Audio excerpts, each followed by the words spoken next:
দুর্নীতি দমন কমিশন সমন্বিত জেলা কার্যালয় গাজীপুর থেকে একটা অভিযান পরিচালিত হয়েছে গাজীপুর সদর সাব রেজিস্ট্রার অফিসে। অভিযোগটা হলো যে এই সাব রেজিস্ট্রার অফিসে দীর্ঘদিন ধরে প্রতিটা দলিলের ক্ষেত্রে সাবকলা দলিল, দানপত্র দলিল, হেবা দলিল বা হেবা ঘোষণার এওয়াজনামা দলিল, পাওয়ার অফ অ্যাটর্নি দলিল, এই দলিলগুলোর ক্ষেত্রে ভুল থাক আর বা ভুল না থাক প্রতিটা দলিলের পিছনে অতিরিক্ত টাকা নেওয়া হয়, ঘুষ নেওয়া হয়। সেটা 1% বা 2% বা 3%। যদি ঘুষ দেওয়া হয় তাহলে রেকর্ডপত্র এই দলিলের সাথে যে সংযুক্ত কাগজপত্র দেওয়া হয় এগুলো সঠিকভাবে যাচাই না করেই করে দেওয়া যায়, মানে তারা করে দেন। আর যদি ঘুষ না দেওয়া হয় তাহলে এগুলো আটকে দেওয়া হয়, এই একটা অভিযোগ।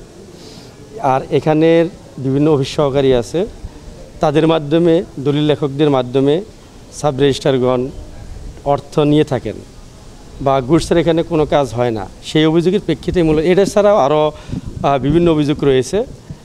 সেই অভিযোগের প্রেক্ষিতে আমরা দুদক সজেকা গাজীপুর থেকে একটা টিম এখানে আসছিলাম। মোটামুটি আমরা দুপুর থেকেই এই অভিযান পরিচালিত হয়েছে। সর্বশেষ এই অভিযান শেষে 3-4 ঘন্টা যে সময় আমরা অভিযান পরিচালনা করলাম, সেই অভিযান শেষে আসলে তো এখানে প্রতিদিন কমপক্ষে প্রচুর দলিল হচ্ছে, সবগুলো দলিল দেখা সম্ভব না। এই নমুনা স্বরূপ আমরা গত 2 বছর আর এই বছরের কিছু দলিল আমরা নমুনা স্বরূপ দেখেছি যেগুলো বড় বড় অ্যামাউন্ট। আর এখন যে সাব রেজিস্ট্রার আছে উনি গত ফেব্রুয়ারিতে জয়েন দিছে।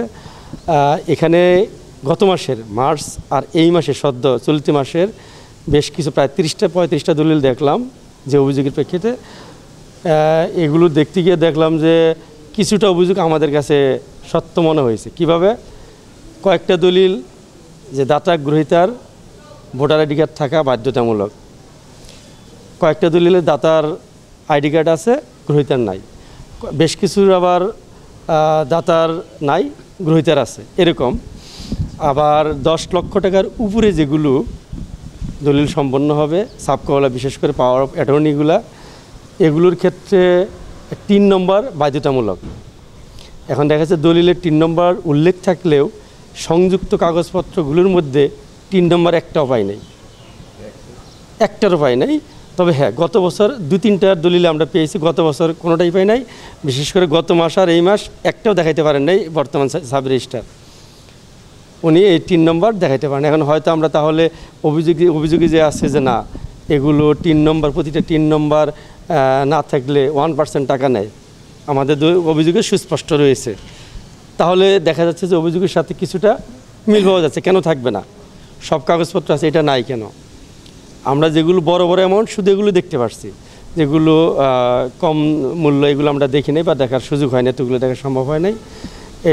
এই প্রেক্ষিতে আর এখানে আসার পর যুগ্ম যে সাব রেজিস্ট্রার আছে এই অফিসে আরও কয়েকজন আহম্মদ আরজানকে সোহেল রানা, হ্যাঁ এরা, আর তারপর যুগ্ম সাব রেজিস্ট্রার, এদেরকে আমরা এসে পেয়েছি।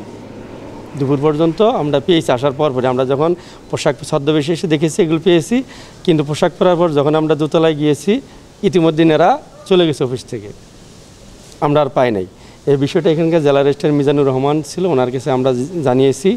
উনি এগুলো শক্তভাবে পদক্ষেপ নেবে, 2-3 দিনের মধ্যে আমাদেরকে আশ্বাস দিয়েছে যে তাদেরকে কেন চলে যাবে তাকে অবগত করে নাই। যেহেতু অফিস ছিল, সংযুক্ত থাকতে পারে অন্য অফিসে যেহেতু ছিল, থাকবে না, এখন আমাদের দেখে চলে যাবে কেন? এই জন্য উনি শক্ত অবস্থান মানে অ্যাকশন নেবে আমাদেরকে আশ্বাস দিয়েছে। এই হলো আমাদের অভিযানের মূল সারমর্ম। আমরা যে একজনের কাছ থেকে মাত্র 12-13 হাজার টাকা দেখেছি, এগুলো ওই যে নকলের জন্য আবেদন করা হয় স্ট্যাম্প ফি হিসাবে, আমরা ওটা মিলে গেছে। এটা তাতে বোঝা যায় যে এই টাকাটা আসলেই অবৈধ বা